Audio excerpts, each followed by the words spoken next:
आपको नुकसान पहुंचता है तो आप उस पर सब्र करें। और फिर अल्लाह ताला फरमाते हैं कि ये खुशखबरी है उन साबरीन के लिए जो सब्र करते हैं, तो वो उस वक़्त कहते हैं कि हम अल्लाह ही की अल्लाह ही के लिए हैं और उसी की तरफ हमने लौट कर जाना है।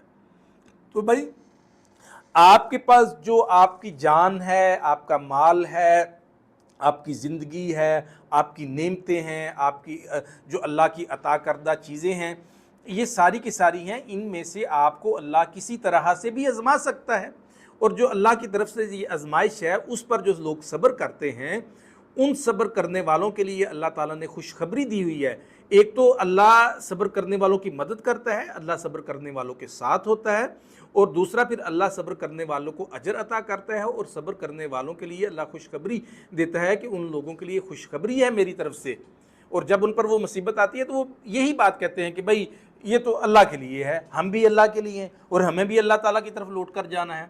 तो जब आप मन चाही ज़िंदगी को पसे पुश्त डाल देते हैं, रब चाही ज़िंदगी को अपनी ज़िंदगी में दाखिल कर लेते हैं, तो फिर आपके लिए सब्र करना भी आसान हो जाता है। अल्लाह ताला आपको इसमें आसानियाँ फरमाते हैं। और सब्र के मैं आपको अल्लाह के यहाँ बताऊँ कि सब्र वालों के लिए किस दर्जा है, क्या मामला है। वल अस्र इन्नल इंसान लफ़ी खुस्र इल्लल्लज़ीना आमनु व आमिलुस्सॉलिहात व तवासौ बिल हक़ व तवासौ बिस्सब्र। अब इसमें एक पहलू ज़रा गौर से देखें कि अल्लाह कसम खा रहा है ज़माने की, वक्त की, नमाज असर की, मुख्तलिफ तराजम बुज़ुर्गान ने किए हैं। तो अल्लाह कसम खा के कहता है, हालांकि अल्लाह को कसम खाने की ज़रूरत नहीं है। नॉर्मली हम कसम किस लिए खाते हैं? ताकि अगला बंदा हमारी बात पे यकीन कर ले या अपनी बात पे ज़ोर डालने के लिए। तो खालिक को मखलूक के सामने अपनी बात बयान करते हुए कसम खाने की ज़रूरत नहीं है, लेकिन फिर भी उसने हमारी खातिर ये काम किया ताकि हम बात की अहमियत को समझ सकें, बात को जांच सकें, बात को समझ सकें। तो अल्लाह कसम खा के कहता है कि इंसान जो है वो खसारे में है, नुकसान में है, मासवाए उन लोगों के जो ईमान लेके आए। अब जो ईमान लेके आए हैं ना, वो लोग भी खसारे में हैं। अब ये बात बरीक है, ये पॉइंट समझने वाली है। जो ईमान लेके आए हैं, जो ईमान नहीं लेके आए ना, वो तो खसारे में है ही है, लेकिन उनमें से वो लोग खसारे में नहीं है जो ईमान लेके आ गए।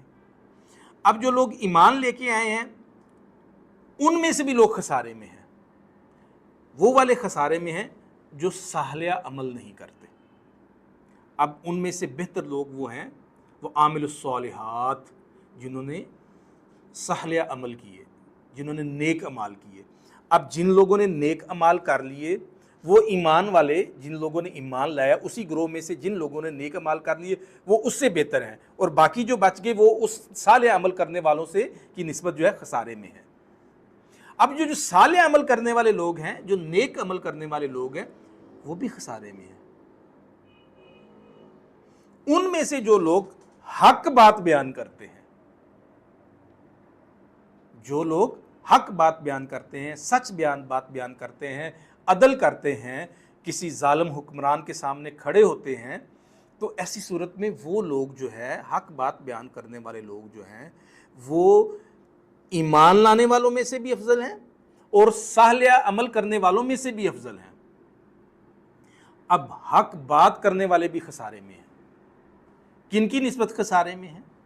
वो उन लोगों की निस्बत खसारे में है जो वतवासो बिस्सब्र, जो सब्र से काम लेने वाले हैं। अब सब्र के बाद जो है वो अल्लाह ताला ने अपनी बात मुकम्मल कर दी। तो इसका मतलब ये है कि ये वो दर्जा है जहाँ पर तकमील हो जाती है। जब आप सब्र करते हैं तो फिर जो सब्र करने वाले हैं वो कभी किसी खसारे में नहीं है। अब इस पॉइंट में मैं ये बात बताना चाह रहा हूँ कि जो लोग सब्र करने वाले हैं ना, सब्र करने वाले, हालांकि ईमान वाले भी खसारे में हैं। किन की निस्बत खसारे में है? जो उनकी निस्बत जो साले अमल करते हैं, और साले अमल करने वाले भी खसारे में हैं। किन की निस्बत साले अमल करने वाले खसारे में? जो हक बात करते हैं वो उनसे बेहतर हैं। हक बात करने वालों की निस्बत भी जो है वो साले अमल करने वाले खसारे में। अब हक बात बयान करने वाले लोग भी, वो ईमान वाले भी हैं, साले अमल करने वाले भी हैं और हक बात बयान करने वाले भी हैं, लेकिन वो भी खसारे में हैं। किन की निस्बत? जो सब्र करने वाले हैं। अब सब्र करने वालों के बाद में जो है वो कोई सब्र करने वाले कहीं खसारे में नहीं है। उनकी निस्बत आगे कोई ऐसा शख्स बयान नहीं किया गया जिसके बारे में ये कहा जाए कि भी सब्र करने वाले भी खसारे में हैं, सब्र करने वाले अगर ये करते तो वो उनकी निस्बत ये खसारे में आ जाए। तो ये सबसे आखिरी और सुप्रीम दर्जा है इस पैगाम में जो हमें पहुँचाया गया है। तो इस पैगाम के मुताबिक जो है अल्लाह ताला के नज़दीक जो बंदा सब्र करता है वो किसी भी सूरत खसारे में नहीं है। तो अल्लाह ताला हम सबको सब्र करने की तौफीक अता फरमाए।